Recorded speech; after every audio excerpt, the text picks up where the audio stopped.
मंत्र पाठ।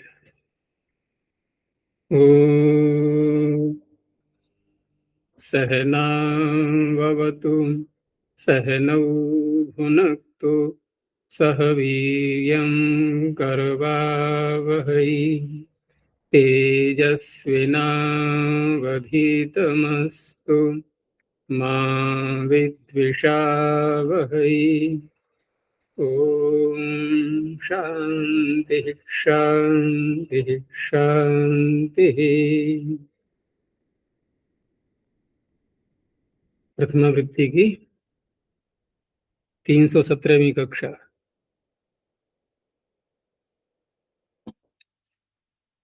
चतुर्थ अध्याय के चौथे पाद के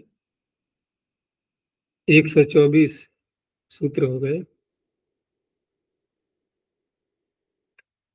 पूछना है कुछ? अच्छा जी, माया या मन, यहाँ आसुरी माया, इसका अर्थ क्या है? असुर का अपने। हाँ, माया के तो कई अर्थ होते हैं। यहाँ माया का वो भी अर्थ होता है जैसे कोई जालसाजी करता है, उस प्रकार के जो कार्य हैं माया संपत्ति को ही बोलते हैं। जैसे हम लोग बोलते हैं ना कि ये सब परमात्मा की माया है, तो परमात्मा की माया क्या है? ये सारा संसार, जो कुछ भी उसका स्व है, उसकी संपत्ति, ये सब परमात्मा की माया है। और यहाँ भी असुर शब्द का अर्थ कुछ और मस्तिष्क में आ रहा होगा तुम लोगों के, इसलिए प्रश्न उठ रहा होगा। यहाँ भी असुर का अर्थ परमात्मा है, क्योंकि असु कहते हैं प्राण के लिए, और असून ददाती राति ददाती इति असुरः, जो प्राणों को देता है। उसमें भूर्भुवः स्वः का अर्थ करते हैं ना, भू प्राण स्वरूप, प्राण प्रदाता, सबका त्राता, क्या है वो भजन भी है एक, सर का सबका रक्षक, ओम ओम ओम ऐसे करके जो भजन आता है एक। तो परमात्मा क्या है? प्राण प्रदाता, इसलिए वो असुर है। तो असुर से इयम, ये सारी सृष्टि किसकी है? परमात्मा की। तो आसुरी माया परमात्मा की माया है ये। और यहाँ जो जिस का टुकड़ा दिया है, ये जिस जो यहाँ का भी खंड है ये, तो इसमें स्वधा शब्द भी साथ में आ रहा है।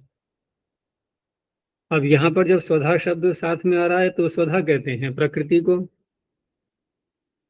उसमें नासदीय सूक्त में भी वहां पर न मृत्युरासीद अनमृतम न तरही न रात्र्या अहन आसीत प्रकेतः आनीदवातम स्वधया तदेकम तस्मात् धान्य न परः किंचन आस। वहां भी स्वधा शब्द जो आया है वो प्रकृति का वाचक है। स्वस्मिन दधाती इति स्वधा, जो अपने में सब कुछ धारण कर लेती है, यानी कि सारा जो कार्य संसार है इसको स्वयं में धारण कर लेती है, अर्थात मूल प्रकृति। क्योंकि कारण कार्य को धारण किए हुए रहता है, कार्य कारण में लीन रहता है, इसको ऐसे भी कहते हैं। तो स्वधया जब यहाँ साथ में आ रहा है कि स्वधा के द्वारा, अब स्वधा के द्वारा संसार कौन बनाता है? परमात्मा ही बनाता है। स्वधा में जो भी कार्य करेगा वो ईश्वर ही करेगा। तो वहां पर स्वधा के द्वारा ये सारी माया परमात्मा के द्वारा की हुई है। तो आसुरी माया स्वधया कृतासी। तो अब यहाँ पर माया का तात्पर्य होगा ये सारी संरचना, जो उसकी कला है, वो सब उसने जो यहाँ बिखेरी है, रचनाकार ने जो रचना अपनी की है, ये सब माया है। ये सब स्वधा के द्वारा उसने की है, स्वयं से नहीं की है। क्योंकि बहुत लोगों की मान्यता होती है ना कि परमात्मा उपादान कारण है सारी सृष्टि का। तो ऐसा नहीं है, उपादान कारण तो स्वधा ही रहेगी, परमात्मा निमित्त कारण है उसका। और ये माँ छा शसिभ्यो, या इसमें आया था जो माया हाँ, छाया। महाप्रणादि सूत्र माया छाया शस्य में से करके जो बनाए हैं शब्द, तो वहां पर माँ धातु से किया है उन्होंने, माँ धातु से यह प्रत्यय करके माया। तो माँ धातु जो है एक मांग माने, मान अर्थ में आती है, अर्थ तो वही रहा, मांग और माने, अर्थ कोई ज्यादा बदला नहीं, उसी धातु से बने हुए शब्द में अर्थ बता दिया पाणिनि ने। लेकिन जो अर्थ प्रचलन में है, तो जैसे हम भोजन बनाते हैं तो आटा गूंदने में कितने आटे में कितना पानी, कुछ अनुपात है कि नहीं है? या 100 ग्राम आटा 1 किलो पानी डाल देंगे उसमें? ऐसा तो नहीं होता ना। तो ये सब क्या होता है? ये हम जो एक अलग अलग अनुपात में वस्तुएं मिलाते हैं, ये सब क्या है? मान है। तो परमात्मा ने भी संसार बनाया है, तो कितने सत्व, कितने रज, कितने तम, कितने चाहिए किस किस पदार्थ को बनाने के लिए, वो सब उसको पता है। तो उसी तरह से बनाया है उसने। तो इसलिए ये माया है, ये सारा संसार, सारी संरचना। आचार्य इसमें माती अंतर्भवती थी। नहीं, ठीक है, वो भी अर्थ ले लेंगे कि जिसमें सब कुछ अंतर्भूत हो जाता है, तो वहां माया प्रकृति हो जाएगा फिर। व्युत्पत्ति के अनुसार ही शब्द के अर्थ को लेंगे। लेकिन यहाँ जब बोलेंगे ना कि स्वधया आसुरी माया कृतासी, अब यहाँ तो संरचना ही यही अर्थ निकलेगा, क्योंकि मूल प्रकृति तो स्वधा हो गई अलग से, उसमें तृतीया आ रही है, और तृतीया होती है प्रधान में। भाई मूल प्रकृति ठीक है, उस अवस्था में वो थी, लेकिन वो किसी काम की तो नहीं थी जीवात्मा के। जीवात्मा के काम में तब आई नहीं जब ये रचना बन गई, तो रचना यहाँ प्रमुख हो गई अब, और स्वधा क्या हो गई? अब प्रधान हो गई अब, तभी तृतीया आ गई उसमें। और वैसे प्रकृति को प्रधान भी कहते हैं, पता है कि नहीं? प्रकर्षेण दधाती इति, यानी स्वस्मिन दधाती, स्वस्याम दधाती। तो प्रधान शब्द भी कहा जाता है प्रकृति के लिए। प्रकृति प्रधान वहां पर अर्थ वो नहीं है गौण का उल्टा प्रधान, वहां प्रधान का अर्थ है अप्रकर्ष रूप से अपने में सब कुछ धारण करने वाली, वो प्रधान है। चलो आगे जो मंत्र आ रहा है, ये 3 सूत्रों तक इसका विषय रहेगा, और पीछे का तो कोई यहाँ प्रकरण नहीं है अब, बस छंदसी ही चल रहा है केवल। तो सूत्र है तद्वान आसाम उपधानो मंत्र इतिष्टकासु लोक मतो हो। तद्वान प्रथमैक वचनांतम, तो समर्थ व्यक्ति इसी से ले लेंगे, प्रथमा समर्थ। आसाम षष्ठी बहुवचनांतम उपधान प्रथमैक वचनांतम। मंत्र, ये भी प्रथमा है, क्योंकि मंत्रे भी कह सकते थे, लेकिन मंत्र प्रथमैक वचनांतम। अब ये बन जाएगा इसका तद्वान का विशेषण, नहीं मंत्र तद्वान उसका विशेषण बन जाएगा।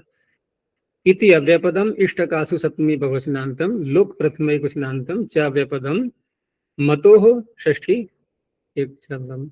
अब यहाँ पर मतोह में षष्ठी मानी गई है लुक के कारण से, क्योंकि लुक करना है इसका, इसलिए। यहाँ पर जो सूत्र में शब्द आ रहे हैं कि तद्वान आसाम उपधान, तो तद्वान तो स्पष्ट बता रहा है कि कुछ है इसमें। सह अस्मिन अस्ति इति तद्वान, या तद अस्मिन अस्ति भी कह लो विग्रह करते समय नपुंसकलिंग में भी। तो कुछ है जिसमें, वो कहलाएगा तद्वान। तो तद शब्द से यहाँ पर मंत्र में क्या होता है? मंत्र में शब्द ही तो होते हैं, पद होते हैं। तो कोई एक पद वहां से उठा लिया। अब वह पद जिस मंत्र में है, उदाहरण के लिए जैसे वर्चस शब्द यहाँ दे रहे हैं आगे उदाहरण में, तो वर्चस शब्द किसी मंत्र में आया, तो मंत्र कैसा हो गया? वर्चस्वान हुआ कि नहीं? वर्चः अस्मिन अस्ति, मतु प्रत्यय होकर के वर्चस्वान। तो तद्वान हो गया किसी शब्द से, पद से युक्त मंत्र। अब वह मंत्र बोला गया ईंटों के चयन में, जो वेदी बनाते हैं, चयन को बोलते हैं उपधान। तो आसाम स्त्रीलिंग है, इष्ट का नाम, आसाम इष्ट का नाम तद्वान, अर्थात किसी पद से युक्त कोई मंत्र, वो उपधान है। और वो मंत्र भी होना चाहिए, मंत्र तो आगे शब्द आ ही रहा है, तद्वान मंत्र, तद्वान तद्वान मंत्र आसाम उपधान। ये तो हो गया अर्थ। फिर अवधेय कौन बनेगा कि इष्टकासु, वो ईंटों को ही कहा जाएगा, ईंटों का बनेगा वो विशेषण। लेकिन जो मतलब हमने प्रारंभ में किया है कर्म होगा ही मतो, तभी तो तद्वान किसी पदवान बनेगा, वो वर्चस्वान इत्यादि बनेगा वो। उस मतुब का लोप कर देना है और नया प्रत्यय फिर आ जाएगा, जो कि प्रकरण चल रहा है। कौन से प्रत्यय का प्रकरण चल रहा है? प्राघितादियत यत का प्रकरण चल रहा है, यत प्रत्यय हो जाएगा। तो सूत्र का अर्थ बन जाएगा कि उपधान मंत्र समानाधिकरणात्, उपधान का जो मंत्र है, ठीक है ना, उपधान का जो मंत्र है, ईंटों के उपधान करने का, उपधान मंत्र समानाधिकरणात् प्रथमा समर्थात् मतुबंतात प्रातिपदिकात, ये तद्वान शब्द से आ गया। मतुबंतात, मतुबंती ही होगा वो। आसाम इति षष्ठ्यर्थे, क्योंकि आसाम इष्ट का नाम, इति षष्ठ्यर्थे यत प्रत्ययो भवति। और स्पष्ट खोल दिया कि यत तद आसाम इति निर्दिष्टम इष्टकाश्चेत ता भवन्ति, वो ईंटें ही होनी चाहिए, कोई और पदार्थ न हो। और अंत में मतोश्च लुक भवति छंदसी विषय, मतु का लुक हो जाएगा। अब उदाहरण देख लो, समझ में आ जाएगा कि वर्चः शब्दो अस्मिन अस्ति, वर्चस शब्द किसी मंत्र में है, तो मंत्र हो गया वर्चस्वान। अब इस वर्चस्वान यानी कि वर्चस्वत मतुबंत प्रकृति से उपधान, आसाम उपधान, इस अर्थ में वो उपधान है, इष्टकाओं का चयन करते समय उसको बोला जा रहा है। तो ततो वर्चस्वान उपधानो मंत्र आसाम इष्टकानाम इति विगृह्य यत् प्रत्यय मतोश्चलुक। तो सब जाकर के पूरा कार्य करके जो शब्द रह गया, मतुब को हटा दिया, वर्चस्वत में से रह गया वर्चस, और यत प्रत्यय करके वर्चस्य, स्त्रीलिंग में वर्चस्या इष्टका। किसी मंत्र में सहस शब्द आ रहा है, उस मंत्र को बोला गया ईंटों का चयन करते समय, तो सहस्या इष्टका। तेजस शब्द आ रहा है मंत्र में, उसको बोला जा रहा है, तो ईंटों का नाम हो गया तेजस्या इष्टका। इस तरह से बनेगा ये शब्द। अब इसने तो यह प्रत्यय का विधान कर दिया सर्वत्र, एक नियम बना दिया कि यदि ईंटों के चयन करने में जो मंत्र बोले जाएंगे, उनमें किसी एक शब्द को लेकर के जो मंत्र का नाम रखा जा रहा है, वो इष्टकाओं का वाचक बन जाएगा। अब आगे अपवाद, फिर इसके दो सूत्र और दे रहे हैं, ये अपवाद बन जाएंगे। तो आगे है अश्विमान अण, अश्विमान प्रथम वचनांतम, अण प्रथम वचनांतम। अब ये सरलता से आ जाएगा समझ में। पीछे था वर्चस्वान, तेजस्वान, सहस्वान, वहां कोई बाधा तो थी नहीं, किसी भी शब्द को ले सकते थे। अब किसी मंत्र में आ रहा है अश्विन शब्द, अश्विन का रूप, तो मंत्र क्या बने? नहीं हाँ अश्विन, ये इनंत, इनंत है ये, तो इसलिए सूत्र में जो दिया है ना अश्विमान, ये तो मतुब करके है, लेकिन मूल शब्द क्या है? अश्विन। अब वो जिस मंत्र में है उसे कहा जाएगा अश्विमान। अब ये सूत्र यदि न हो तो पूर्व सूत्र के द्वारा यहाँ क्या होगा? यद प्रत्यय ही तो होगा इष्टकाओं को कहने के लिए, इसने यण का प्रयोग कर दिया। तो अब अर्थ उसी प्रकार से करेंगे। उपधान मंत्र समानाधिकरणात् प्रथमा समर्थात् मतुबंतात अश्विमान प्रातिपदिकात। वहां मतुबंत, वहां तो नाम नहीं था कौन सा प्रातिपदिक, यहाँ नाम भी बोल दिया है कि मतुबंत हो लेकिन अश्विमान हो। तो अश्विमान प्रातिपदिकात आसामिति षष्ठ्यर्थे अण प्रत्ययो भवति इष्टकासु अभिधेयासु मतोश्च लुक भवति छंदसी विषय। बाकी सब वही बातें होंगी सारी। तो अश्विमान का मतु हटा दो, रह गया अश्विन। अब प्रत्यय कौन सा किया गया? अण, तो भसंज्ञा भी होगी, भसंज्ञा होगी तो टी भाग का लोप भी प्राप्त होने लगता है। क्योंकि नस्त देते हैं ना, लेकिन फिर आगे प्रकृति भाव करने वाला भी सूत्र है, कौन सा? इन इनण्यनपत्ये, इन अणि अनपत्ये। अब अण तो है लेकिन अपत्यार्थक नहीं है ये। तूने क्या बोला था? वो ये अन है। वो अन सूत्र है अकेला। अगर सबसे छोटा सूत्र अष्टाध्यायी का गिने तो कौन सा आएगा? यही तो है। इससे भी छोटा और अगर करेंगे तो क्या होगा फिर? एक वर्ण मात्र रह जाएगा। और एक वर्ण का तात्पर्य या तो स्वर या व्यंजन। तो व्यंजन का तो सूत्र बन नहीं सकता, क्योंकि बोलेंगे कैसे अगर एक ही वर्ण है? तो बोलने में आ जाएगा। क ख ग इत्यादि में से कोई एक वर्ण हलंत सूत्र बना दिया जाए, हलंत करके, हल करके उसको, तो उच्चारण ही नहीं होगा उसका। हाँ, स्वर यदि आ रहा है कहीं पर अकेला तो हो जाएगा। तो अंतिम सूत्र क्या है? अ। वहां भी 2 बार बोला गया। अब 2 बार बोला गया तो कितनी मात्राएं हो गई? 2 मात्रा। और अन सूत्र में कितनी मात्रा है? 1.5, क्योंकि व्यंजन की आधी मात्रा होती है, तो उससे छोटा हो गया नहीं है। अब इससे छोटा तो संभावना लग नहीं रही है कहीं पर भी, क्योंकि एक स्वर का तो कोई सूत्र किसी के ध्यान में आ रहा हो तो ढूंढना। केवल एक स्वर का। तो सबसे छोटा सूत्र है अन। और सबसे बड़ा कौन सा है? यह ख्याति बताएगी कौन सा है सबसे बड़ा। गुरुजी अचतुर विचतुर सुचतुर स्त्री पुंसधेन वन डुहर सामवांग मन साक्षी भ्रुवदार गौरवष्ठी व पदष्ठी वनक्तन दिव रात्रिन दिवाहर दिवसर जस निश्रेयस पुरुषायुष द्व्यायुष त्र्यायुष ज्ञजुष जातोक्षम होक्ष वृद्धोक्षो पशुन गोष्ठ स्वाहा। ये पूरा जो है बहुत बड़ा सूत्र है ये। तूने कहाँ तक सुन लिए तेजस्विनी इसे सूत्र? चौथा अध्याय प्रथम पाद तक आचार्य। अच्छा, तो आगे भी करवाते रहो, इसको पूरा हो जाए। तो इस तरह से यहाँ अब विग्रह करेंगे। अश्वेमान उपधानो मंत्र आसाम इष्टका नाम। तो जब नस्तद्धिते से टी भाग को रोक दिया गया इनण्यन पत्ते से, तो आश्विन बना था, और स्त्रीलिंग में आश्विनी। आश्विनी ही उपदधाति। अब इसका अर्थ क्या बनेगा? कि अश्विन जिस मंत्र में आ रहा है उस मंत्र को बोल करके इष्टकाओं को रखा जा रहा है, रख रहा है कोई व्यक्ति।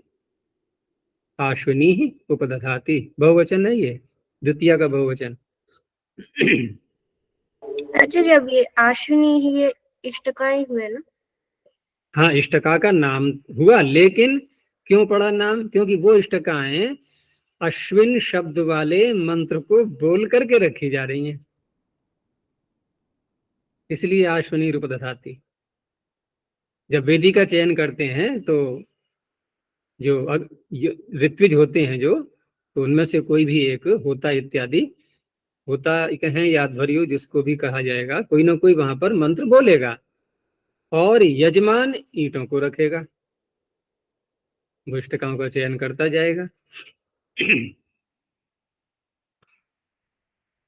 आगे थोड़ा कुछ सूत्र में कुछ और बात भी कही गई है, बाकी अपवाद तो बनेगा ही, लेकिन साथ में एक बात और भी है कि वयस्यासु मूर्धनो मतु। वयस्यासु सप्तमी बहुवचनांतम, मूर्धनः पंचम एकवचनांतम, मतु प्रथम एकवचनांतम। अब यहां पर शब्द आ रहा है वयस्या, उसी का सप्तमी का बहुवचन है ये। जैसे पीछे सहस, तेजस आदि शब्दों से ये ईंटों के जो विशेषण बनाए गए थे, वर्चस्या, सहस्या, तेजस्या। अब मान लो किसी शब्द में, मंत्र में आ रहा है वयस, और उस मंत्र को बोल करके इष्टकाओं का चयन हो रहा है, तो उन इष्टकाओं को क्या कहेंगे फिर? वयस्या। ठीक है ना, उसको वयस्या ही तो कहेंगे। अब तक जो हमने देखा कि जिस शब्द को लेकर के हम ईंटों का नाम रख रहे हैं वह शब्द उस मंत्र में आ रहा होता है। तो वयस शब्द किसी मंत्र में आ रहा है, उस मंत्र को बोल करके इष्टकाओं का चयन हो रहा है, तो इष्टकाओं का नाम हो गया वयस्या। अब ऐसी इष्टकाएं जो कि वयस शब्द वाले मंत्र को बोल करके रखी जा रही हैं, ठीक है ना, तो उस प्रकृति को अब यहां पर ये ले रहा है, लेकिन वह शब्द भी उस मंत्र में है और एक और शब्द भी है उस मंत्र में, एक और शब्द भी है, दो शब्दों को लेकर के, यानी ऐसा मंत्र जिसमें वयस शब्द तो आएगा ही, ये तो सूत्र की शर्त हो ही गई, लेकिन अन्य किसी शब्द को लेकर के अब नाम रखा जाएगा ईंटों का। तो सूत्र का अर्थ बन जाएगा कि उपधान मंत्र समानाधिकरणात् प्रथमा समर्थात, क्योंकि सूत्र में मूर्धना अलग से बोल दिया है, तो मूर्धन इति प्रातिपदिकात् मत बनता। वयस्यासु इष्टकासु अभिधेयासु, अब यहाँ पर सामान्य ईटा नहीं, ऐसी इष्टकाएं जिनका उपधान करते समय वयस पद से युक्त मंत्र का उच्चारण किया जा रहा है, लेकिन उसमें मूर्धन शब्द भी है। हमें मूर्धन शब्द से बोलना है, वक्ता मूर्धन शब्द से बोलना चाह रहा है, लेकिन मूर्धन शब्द से बोलते समय यह ध्यान रखना है कि वयस शब्द भी आ रहा है उसमें मंत्र में, लेकिन उससे नहीं बोलना है। उस अवस्था में वयस्यासु इष्टकासु विधेयासु छंदसी विषय मतुप प्रत्ययो भवति। अब ये मतुप का विधान कर रहा है नया, जैसे पीछे यत प्रत्यय का विधान किया गया था, ये मतुप का विधान कर रहा है, लेकिन जो पूर्व वाला मतुप है जो कि तदस्यास्त्यस्मिन्निति मतुप से आया था, उसका लुक हो जाएगा। तो एक मतुप का लुक, दूसरा मतुप आ गया। अब यहां पर उदाहरण क्या बनेगा? उदाहरण तो बनेगा मूर्धन शब्द से ही है, मूर्धनवान उपधान मंत्र, मूर्धन पद से युक्त ये उपधान मंत्र हो गया, लेकिन उस मूर्धन पद से युक्त मंत्र में वयस शब्द भी आ रहा है। अब तो हो गया स्पष्ट, दोनों शब्द हैं। तो उस अवस्था में, यानी कि जिस मंत्र में मूर्धन भी हो वयस भी हो, तो उस मंत्र में मतुप का लुक तो होगा, लेकिन नया प्रत्यय जो आएगा वो यत नहीं होगा, वो फिर मतुप ही हो जाएगा। अब बन गया मूर्धनवत, यानी कि मूर्धन से मतुप प्रत्यय करके मूर्धनवत, पहले वाले मतुप का लुक कर दो, दूसरा मतुप आ गया मूर्धनवत, फिर स्त्रीलिंग में मूर्धनवती। तो मूर्धनवत्यः इष्टकाः, प्रथमा का बहुवचन है ये। इन ऐसी इष्टकाएं जो मूर्धन पद से युक्त मंत्र के द्वारा बोली जा रही, रखी जा रही हैं, लेकिन उस मंत्र में वयस पद भी आ रहा है। बस ये प्रकरण यही समाप्त हो गया 3 सूत्रों के द्वारा। आगे अन्य विषय लिया, मत्वर्थे मास तन्वो हो, मत्वर्थे सप्तमे क्वचनांतम मास तन्वो हो सप्तमी द्विवचनांतम। पीछे भी ऐसे, जैसे वहां तो अर्थ न कह करके जैसे भववत अंकवत ऐसे करके कहा गया था, यहां से का अर्थ बोल दिया है, लगभग अर्थ वही निकलता है। तो मत्वर्थे, मतुवर्थे, मत्वर्थे सब, यानी कि मास तन्वो हो, ये यहाँ पर अभिधेय लिया गया है। मास अर्थात यही जो महीना होता है, और तनु कहते हैं शरीर के लिए, ये अभिधेय बनेंगे। अब तो मास तन्वो हो अन्य पदार्थयो हो, प्रथमा समर्थात् प्रातिपदिकात्, मत्वर्थे छंदसी विषय यत् प्रत्ययो भवति। मतुप का अर्थ क्या होता है? अस्य अस्ति, अस्मिन् अस्ति, यही अर्थ यहां लेना है। अब यही अर्थ यहां लेना है। तो हम क्या कहेंगे, ये सूत्र किसका अपवाद बनेगा? क्योंकि यहां तो यत का अधिकार चल रहा है और वहां मतुप किया गया था अस्य अस्ति अस्मिन् अस्ति अर्थ में, तो ये मतुप का ही अपवाद बन जाएगा इस प्रकार से। यानी मतुप अर्थ होने पर भी मतुप प्रत्यय नहीं हो रहा है, यत प्रत्यय हो रहा है वेद में। तो उदाहरण में देखो, पहले मास अभिधेय बनेगा, जैसे नभांसि विद्यन्ते यस्मिन् मासे, जिस मास में नभस दिखाई देते हैं आकाश में। क्या अर्थ होगा यहाँ नभस का? देखो, एक शब्द के अनेक अर्थ होते हैं, ये वैदिक शब्द हैं ये। तो नभस का अर्थ यहाँ पर है बादल, मेघ। नभोमंडल बोलते हैं ना आकाश को, नभोमंडल, नभस का मंडल, पूरा समूह। तो ये नभस शब्द यानी कि जिस महीने में बादल आकाश में अधिक होते हैं, क्योंकि बहुवचन आ रहा है ना, नभांसी, अधिक होते हैं, उस मास को कहा जाएगा नभस्यः। एक बार किसी प्रकरण में आया था ना पीछे, सभी मासों के नाम आ गए थे, 6 मासों के, तपस तपस्य, सहस सहस्य, नभस नभस्य, ऐसे करके। हेमंताच वो सूत्र। हाँ, तो ये वर्षाकालीन जो मास हैं 2, है ना, उनके उनमें आ जाएगा ये नभस्य, क्योंकि वहीं पर बादल अधिक होंगे आकाश में। तो इस तरह से ये सूत्र ने क्या किया, जो मतुब की प्राप्ति हो रही थी नभस शब्द से, वो मतुब न हो करके यत प्रत्यय हो गया, अर्थ वही रहेगा, यानी कि नभस्यो मासः, अर्थात बादलों वाला महीना। ऐसे ही सहस शब्द को ले लो आप, कि सहांसी विद्यन्ते यस्मिन् मासे, तो सहस्यः, तपांसी विद्यन्ते तपस्यः, ऐसे बन जाएंगे। तो ये तो हो गए मासों को कहने के लिए। अब तनु, शरीर को कहने के लिए। तो शरीर में ओजस शब्द, शरीर में ओज होता है, तो ओजः अस्याम स्त्रीलिंग है, क्योंकि तनु शब्द स्त्रीलिंग का है ये। तो ओजः अस्याम विद्यते, जिस तनु में, जिस शरीर में ओजस अधिक मात्रा में है। ये अधिक जो निकलता है ना अर्थ, ये मतुब का होता है। मतुब का, मतुब प्रत्यय अधिक अर्थ में भी होता है, अतिशायन अर्थ में।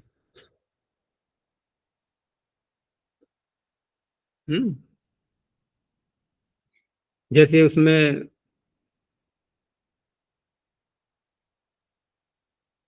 एक वाक्य आता है उपनिषद का,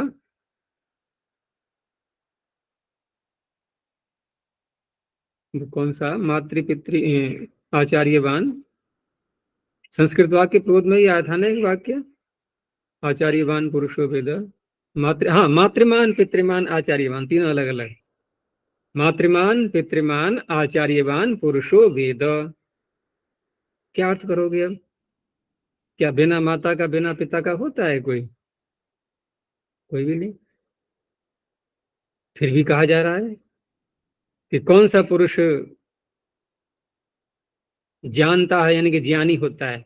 वेद माने जानता है, तो जानता है का अर्थ क्या है? क्या जानता है? कि व्हाट्सएप कैसे चलाते हैं?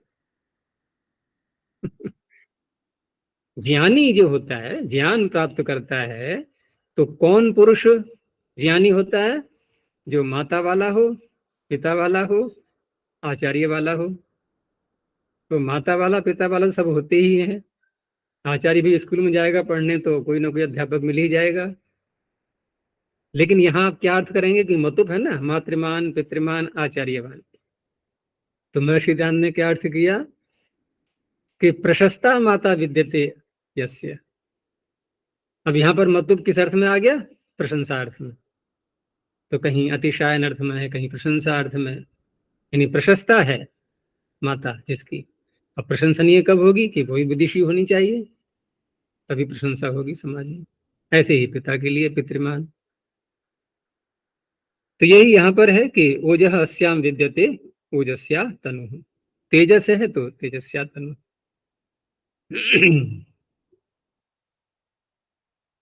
अब आगे अपवाद आ जाएगा इसका। अपवाद भी न कहें, क्योंकि समुच्चय हो रहा है और प्रत्यय का, कि मधोर याचा, मधोह पंचम कुशनांतम, यहाँ लुप्त प्रथमांत निर्देश च व्यपदम। अब ज्यों का त्यों वही अर्थ होगा कि प्रथमा समर्थात मधु प्रातिपदिकात मत्वर्थे है, मतुवर्थे, और अभिधेय वही रहेंगे, मास तन्वो हो प्रत्यार्थयो हो, यहाँ प्रत्ययो भवती, और च से ऊपर से यत भी ले लिया। तो मधु अस्मिन अस्ति।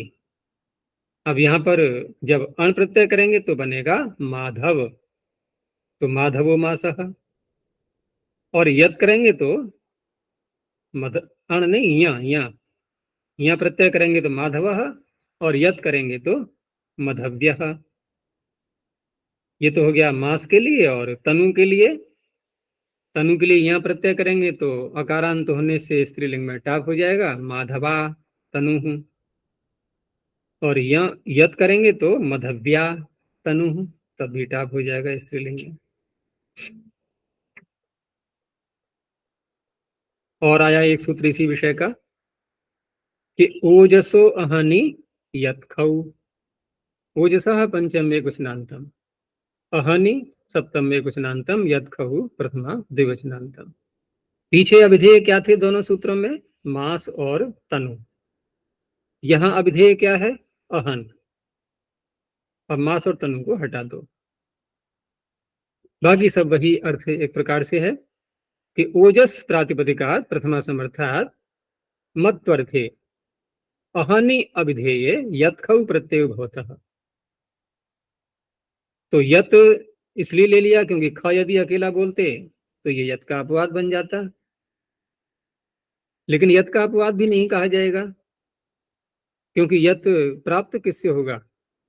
क्योंकि वहां तो मास और तनु के लिए कहा गया था, क्योंकि मत्वर्थे मास तनु वो सूत्र तो उत्सर्ग सूत्र बन गया एक प्रकार से।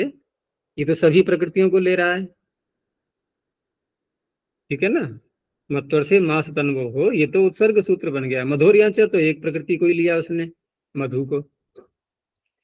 लेकिन ओजस शब्द से करें भी अगर हम मत्वर्थे मास तन्वो सूत्र के द्वारा, तो वो तो मास और तनु अर्थ में करेगा, अहन अर्थ में तो करेगा नहीं। तो अहन अर्थ में तो यह प्रत्यय प्राप्त ही नहीं है किसी सूत्र से। अब यहाँ पर यदि हम कहें कि तो अधिकार चल ही रहा है, यद तो हम ले ही लेंगे, तो कैसे ले लोगे? जब ख प्रत्यय अगर केवल इस सूत्र में बोला जाएगा तो यत नहीं आ सकता फिर। इसलिए यत साथ में बोला गया, अधिकार होने पर भी यत को बोलना पड़ा, नहीं तो ख जो है अकेला ही हो पाता फिर। तो ओजस्यम अहह, ओजह अस्मिन अस्ति, तो अहन को कहने के लिए, दिन को कहने के लिए, तो दिन में ओज होता है भाई, बहुत धूप तेज है, गर्मी है, तो यही है ओज का। तेज को भी जो है ओज को बोलते हैं, तेज धूप को बोलते ही हैं। ओजसीनम अह, ओजस्यम अह, ओजसीनम अह, ख हो जाएगा तो ईन आदेश हो गया। आगे भी यही विषय है मत्वर्थ का ही, लेकिन प्रकृति वहां पर ले ली गई है कि वेशो यश आदेर भगात यल, वेशो यश आदेह पंचमे क्वचनांतम, भगात पंचमे क्वचनांतम, यल प्रथमे क्वचनांतम। वेशो यश आदेह,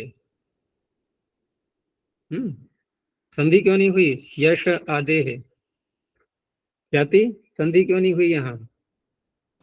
गुरुजी पूर्वत्रा सिद्धम। क्या कर दिया इसने? क्या? किसने क्या कर दिया? किसको सिद्ध कर दिया? जो पहले के वैयाकरण थे उनको? नहीं, भो भगो अघो पूर्वस्य योषी हम्म सूत्र है इसलिए। हाँ, उससे जो अकः यकार का सवर्णे लोप, यह यकार करके और लोपः शाकल्य से जो लोप हुआ था, तो अकः सवर्ण दीर्घ की दृष्टि में ये सारे असिद्ध हैं। तो अकः सवर्ण दीर्घ को यहाँ पर क्या दिखाई देगा? क्या दिखाई देगा? सकार ही दिखाई देगा बस, यशस। तो वेश और यश आदेह में यहाँ पर वेश का यश का तो कर लेंगे द्वंद्व समास, वेशश्च यशश्च, और द्वंद्व समास करके फिर आदि शब्द के साथ में बहुव्रीहि समास करेंगे। वेशो यशसी आदौ यस्य। अब वो यस्य जो अन्य पदार्थ है वो कौन होगा? तो वो भी सूत्र में बोल दिया है, भगात। वो भग शब्द ही है, किसी और को नहीं पकड़ना है। अब भग से पूर्व यशस को बोल दो एक बार वेशस को बोल दो, तो वेशो भग यशो भग, बस ये प्रकृतियां बन गई दोनों। तो सूत्र का अर्थ हो जाएगा कि वेशो यशात और नहीं, वेशो भगात, यशो भगात, प्रातिपदिकात, अथवा वेशो यश आदेह भगांतात प्रातिपदिकात, बात एक ही है। मत्वर्थे यल प्रत्ययो भवति छंदसी। ये पहली बार आया है ना ऐसा यल प्रत्यय, सुना है पीछे कभी अब तक? तीसरे अध्याय से लेकर के हम चले आ रहे हैं प्रत्ययों की पूरी श्रृंखला में से घुसते हुए, तो यल तो अभी आया नहीं था ना, ये पहली बार आया है यल। तो लित क्यों करते हैं पाणिनि? तो स्वर के लिए लिति सूत्र आएगा स्वर प्रकरण में आगे, छठे अध्याय के दूसरे पाद में या पहले पाद में, तो उसके लिए है ये। तो यहां भी मत्वर्थ में ही यल प्रत्यय करना है, लेकिन अभिधेय क्या बनेगा ये यहां पर नहीं कहा है। तो अभिधेय जब नहीं कहा है तो अब क्या कहा जाए फिर यहां पर?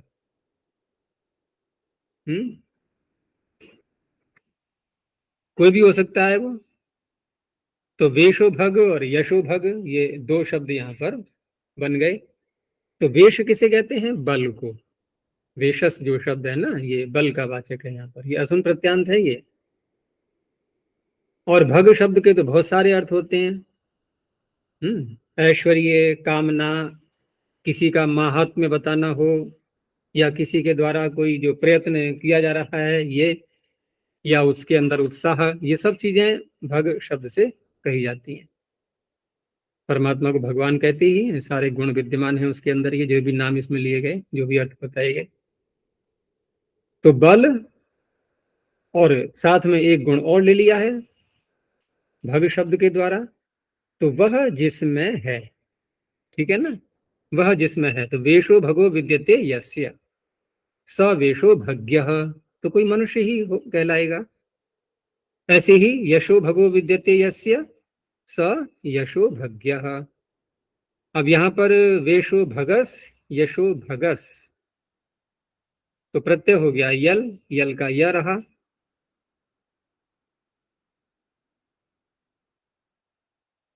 यल का य रहा। तो यहां पर ये अस का लोप कैसे करेंगे? क्योंकि शब्द तो वेशो भगस है ना।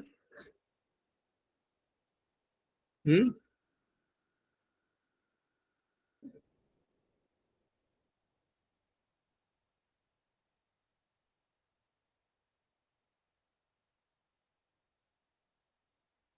यहाँ भ संज्ञा करके तो नहीं हो पाएगा।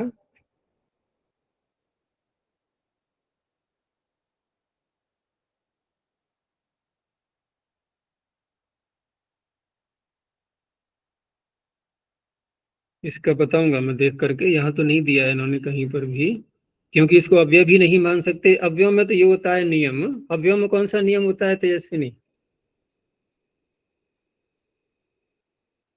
अव्यय यदि कोई होते हैं और उनकी भ संज्ञा हो जाती है, कोई प्रत्यय ऐसा आ जाए जो भ संज्ञा करवा दे, तो वहां क्या नियम चलता है? भ मात्र होने से हाँ, तिलोक का अव्ययानाम भ मात्र अमात्र। टिलोपो वक्तव्य, तो वहां तो टिलोप हो जाएगा। लेकिन यहाँ तो अव्यय नहीं है, क्योंकि हमने जो अभी किया है इसकी व्युत्पत्ति, इसको अव्यय नहीं मान पाएंगे।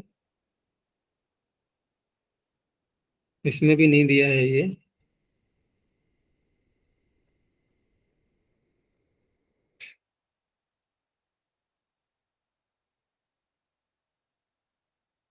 चलो देखेंगे बाद में।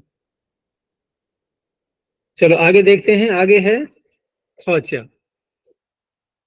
अब एक प्रत्यय यहां पर और जोड़ दिया है इसमें,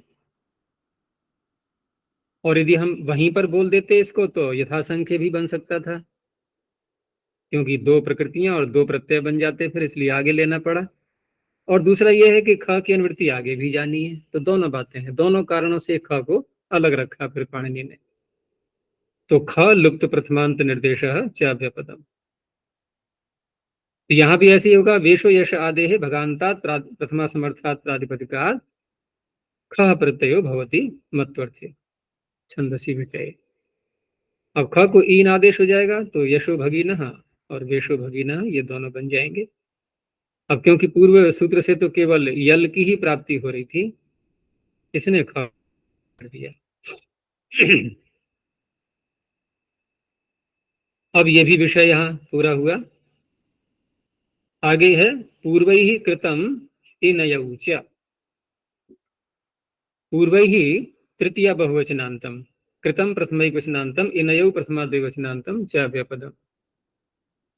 तृतीया समर्थ विभक्ति यहीं से ले ली जाएगी, पूर्वैः शब्द से। लेकिन शब्द एक है और बहुवचन दिया है।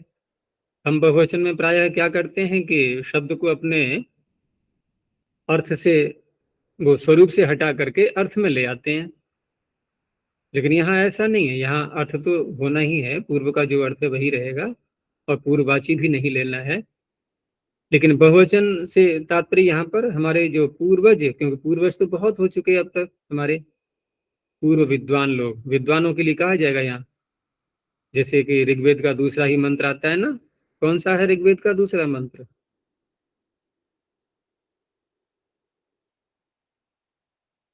तूने मंत्र याद प्रारंभ किए थे ना एक बार, तेजस्विनी? ऋग्वेद के किसके प्रारंभ किए थे बता रही थी एक बार? यजुर्वेद। यजुर्वेद का किया था। अच्छा, कितने अध्याय कर लिए थे? अब प्रथम अध्याय पूरा हो रहा था। अच्छा, हो रहा था लेकिन अटक गया बीच में। हाँ जी।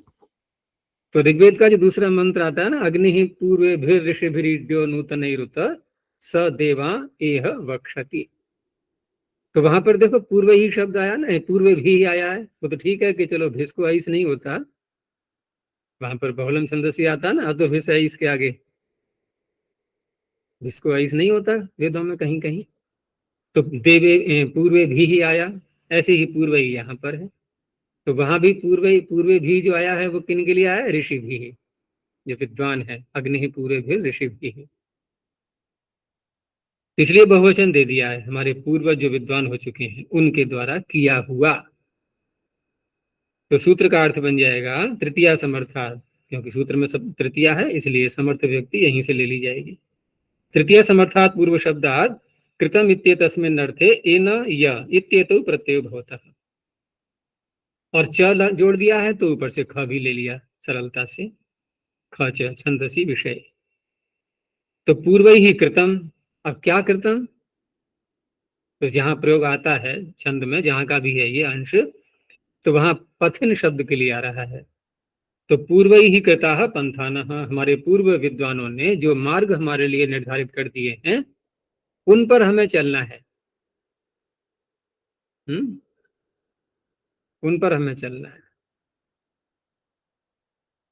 समश्रुतेन गमे मही मां श्रुतेन विराधिषि, वो वेद में ही परमात्मा ने सारे मार्ग बता दिए।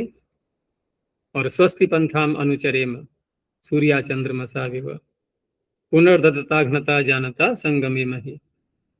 ऐसे मार्ग हमारे पूर्व ऋषियों ने परमात्मा के निर्देश को देख करके जो निर्धारित किए हैं वो मार्ग, तो उनको कहा जाएगा, उन मार्गों का अब ये बन गया विशेषण। क्योंकि पूर्व ही कृता पंथा न, पथिन हो गया अभिधेय, प्रत्यय हो गए 3, तो इन करेंगे तो पूर्वे न, अकारांत है ये ए न, ये इन नहीं है, प्रत्यय क्या है? ए न, तो पूर्वे न, इसलिए तृतीया बनेगा पूर्वेण ही, नहीं पूर्वेण, ना को तो ना हो ही जाएगा, पूर्वेण ही। और य करेंगे तो पूर्व्य, तो पूर्व्य ही। और ख करेंगे तो पूर्वीण, ये भी अकारांत बन गया, पूर्वीण ही। ये तृतीया के बहुवचन दिए हैं सब उदाहरणों में। इन ऐसे मार्गों से हम चलें, इस अर्थ में तृतीया। आगे अद्भि संस्कृतम, अद्भि तृतीया बहुवचनांतम, संस्कृतम प्रथम वचनांतम, यहां भी समर्थ व्यक्ति सूत्र में दे दी है। अद्भि पाकुदा किससे होता है? भिस पर रहते, अपो भी, ऊपर से आ रहा है तकार, तकार तकार तो बाद में करेंगे, तकार आदेश होता है। अच्छा, उपसर्गात तह, उसी के आगे है अपो भी, भकार परे होता है तो अप के पकार को तकार हो जाता है, फिर ढलान शोनते लगा देंगे तो अद्भि ही। तो तृतीय समर्थात अप प्रातिपदिकात संस्कृतम इत्येतस्मिन् अर्थे छंदसि विषये यत् प्रत्ययो भवति। अब यहाँ संस्कृतम है तो पूर्व जो सूत्र आ चुके हैं संस्कृत अर्थ में, वहां पर अन्य प्रत्यय, उसका ये अपवाद बन गया। तो अद्भिः संस्कृतम, जल से जिसका संस्करण किया गया है, संस्कार किया गया है, ऐसी हवि। तो यहाँ पर अप शब्द है मूल, तो उसी से यत प्रत्यय करके अप्यम हवि, हवि नपुंसकलिंग में आता है, तो अप्यम, अप्यम हवि, जल मिला करके जिसको बनाया गया है हवि को। आगे है सहस्रेण सम्मितौ घः, सहस्रेण तृतीय क्वचनांतम, सम्मितौ सप्तम क्वचनांतम च व्यापदम। यहां भी समर्थ व्यक्ति सूत्र में है। तो तृतीय समर्थात सहस्र प्रातिपदिकात सम्मितौ इत्येतस्मिन् अर्थे छंदसि घः प्रत्ययो भवति। घ को ये आदेश हो जाएगा। तो सहस्रेण सम्मितः, सम्मित का अर्थ समान ले लेंगे, तुल्य, सदृश। तो सहस्रों के जो तुल्य है, सहस्रेण सम्मितः सहस्रियो अग्नि। अब सहस्रों के तुल्य अग्नि का क्या तात्पर्य हो सकता है? या तो यह है कि बहुत प्रचंड अग्नि है, जो कि छोटी छोटी छोटी थोड़ी थोड़ी अग्नियों को देखें तो वो अलग अलग बहुत कम मात्रा में है, उनका प्रभाव कम है, और प्रचंड अग्नि है तो सहस्रिय अग्नि है। इस तरह से अब जहां भी आएगा शब्द, वो तो वहां अर्थ पूरा घटेगा। यहाँ तो हम केवल कल्पना ही कर सकते हैं क्या अर्थ हो सकता है। आगे है मतौच, शब्द वही आ रहा है ऊपर से, मतौ सप्तम एक वचनांतम च व्यापदम। अब यहाँ पर समर्थ व्यक्ति बदल जाएगी, वहां थी तृतीया समर्थ, लेकिन यहाँ क्योंकि मतुप का अर्थ आ रहा है, तो मतुप में हम जब मतुप प्रत्यय जब करते हैं, तो वहां पर समर्थ व्यक्ति कौन सी है उस सूत्र में? तद अस्य अस्ति, तद है वहां प्रथमा, तो यहाँ भी प्रथमा ही ले लेंगे आप। तो प्रथमा समर्थात सहस्र प्रातिपदिकात मत्वर्थे घ प्रत्यय भवति छंदसि। मत्वर्थ में घ प्रत्यय करेंगे तो समर्थ व्यक्ति प्रथमा हो गई। तो सहस्रम अस्य विद्यते, सहस्र जिसके पास में है उसे कहा जाएगा सहस्रिय।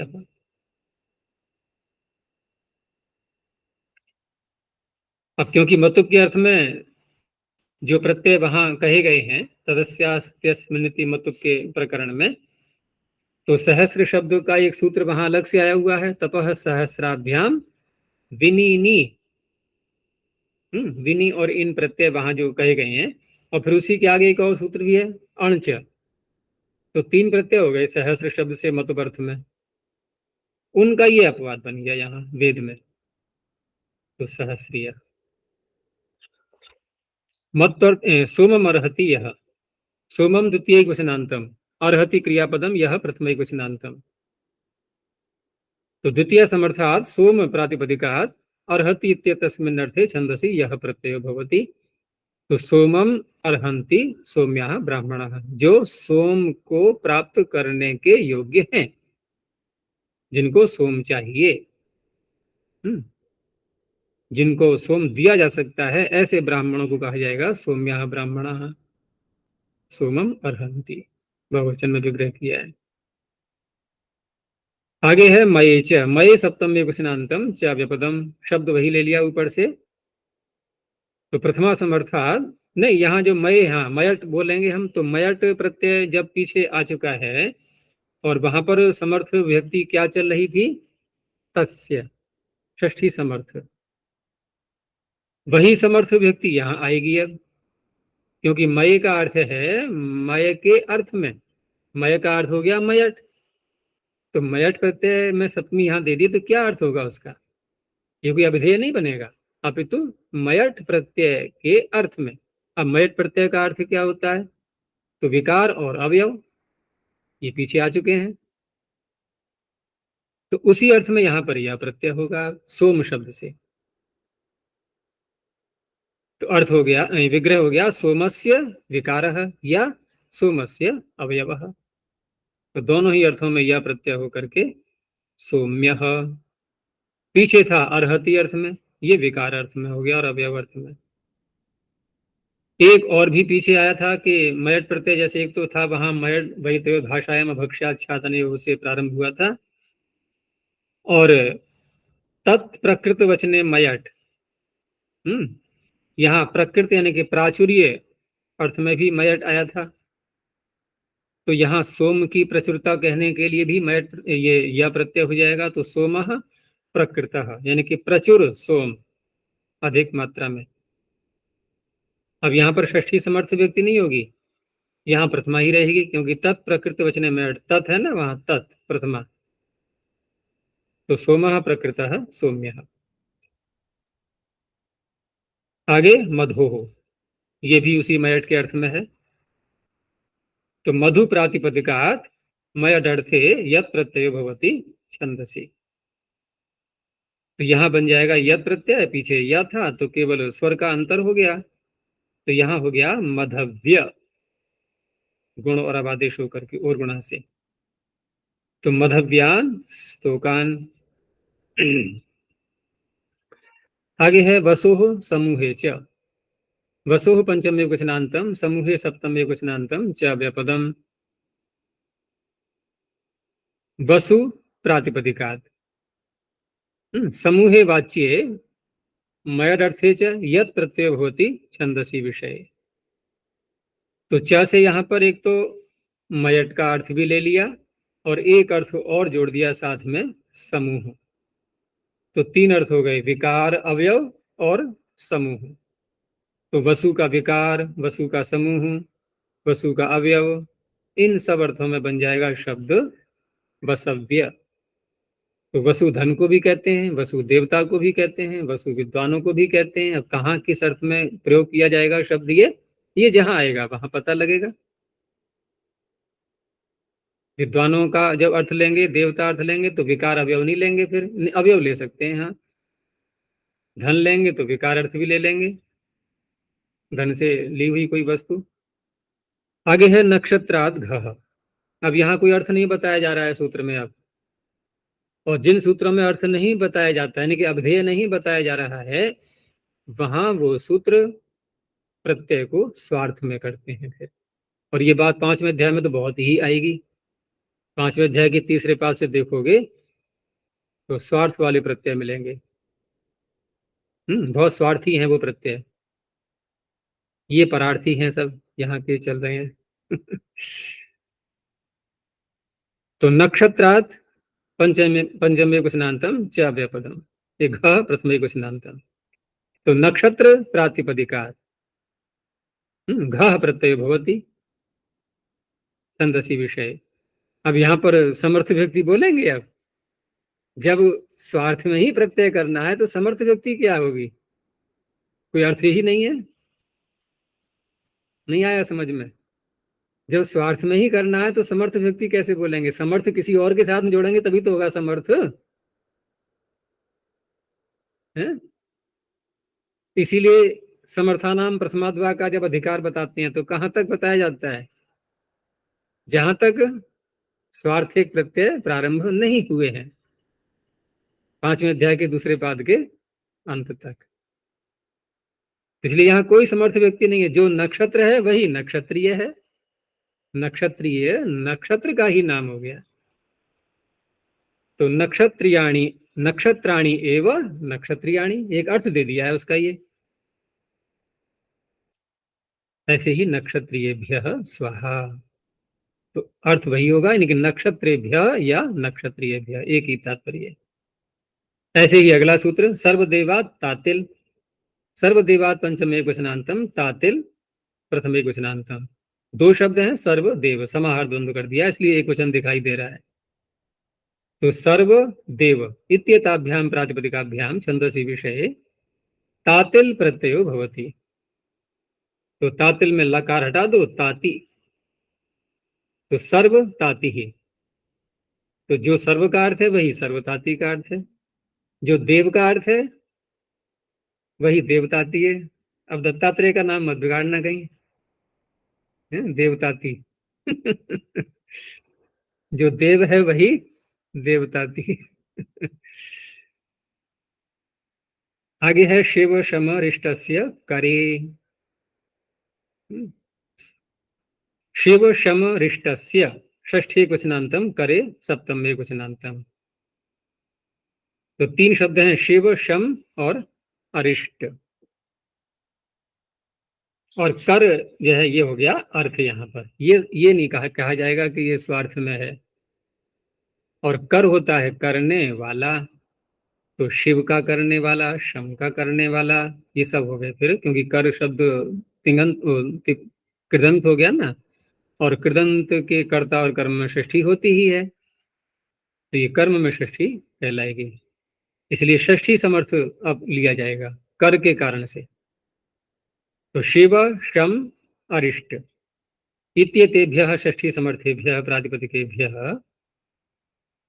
करे इत्येतस्मिन्नर्थे तातिल प्रत्ययो भवति छंदसि।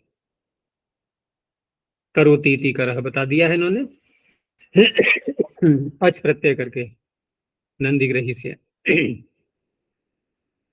और ये हो गए कर्म सारे, तो कर्म षष्ठी होती है।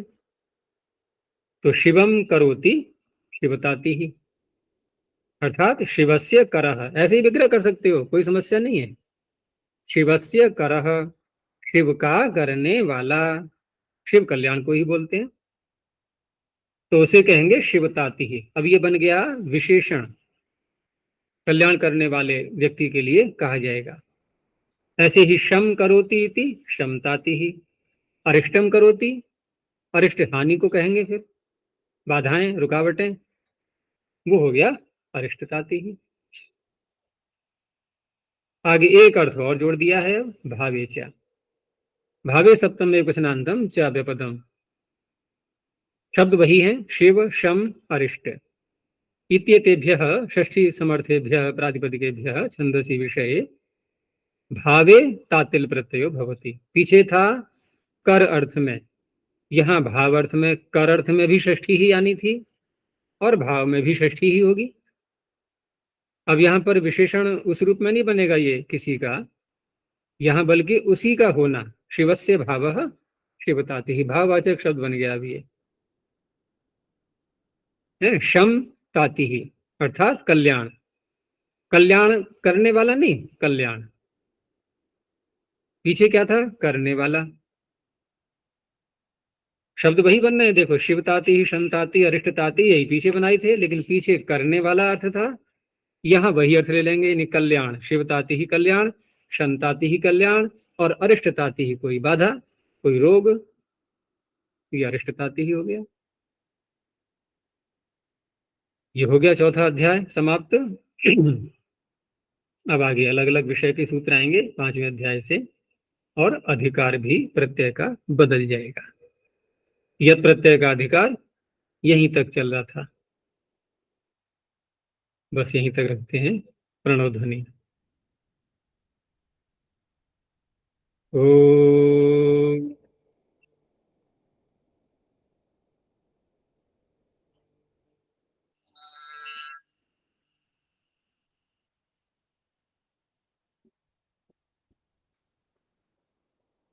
ओ